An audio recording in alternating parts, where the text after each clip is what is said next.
Hi, Auntie Amor. Happy 80th birthday. I wish you all the best, especially your health, and God bless. Hope to see you. Auntie, happy birthday! Sayang hindi kami nakarating sa 80th birthday mo, pero alam ko na nag enjoy ka dahil kasama mo ang mga mahal mo sa buhay. I've been praying for you, Auntie, na magkaroon pa ng more birthdays to celebrate at maging malusog at maging masaya lagi. Ako ay nagpapasalamat at kayo ay nabiyayaan ng Panginoon, lalong-lalo na ngayon dahil sa mga sakripisyo ninyo. At alam ko yan, Auntie, dahil magkakasama tayo kahit na maliliit pa kami. Kayo yung lumalabas minsan na magulang namin dahil minsan lalo na pag ang daddy ay nasa abroad o nasa trabaho sa Clark.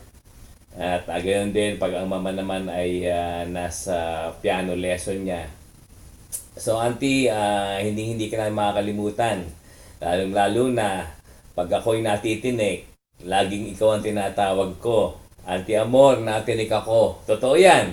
Dahil nung bata pa lang kami, pag natitinik kami, sinasabi ng mama sa amin, tawagin mo ang pangalan ni Auntie Amor mo para mawala yan. Nawawala nga yung tinik. Kaya Auntie, lagi ka nandito sa mic ko at sa aking puso at hindi ka na malilimutan.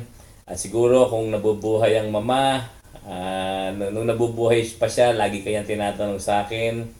At lagi niya sinasabi sa akin na patingin nga ng mga pictures ni Amor, nila Annabelle, tsaka ng mga nila Mai. Sabi niya, buksan mo yung computer mo, yung Facebook mo para makita ko si Amor.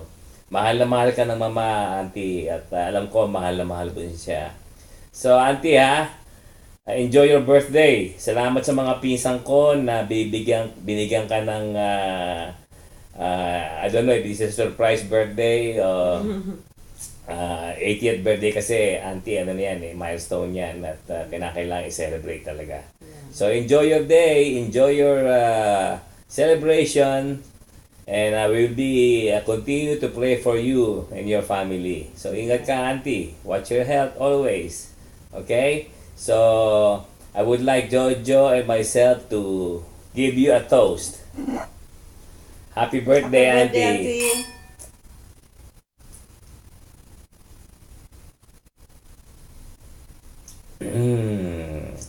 Bye. Bye.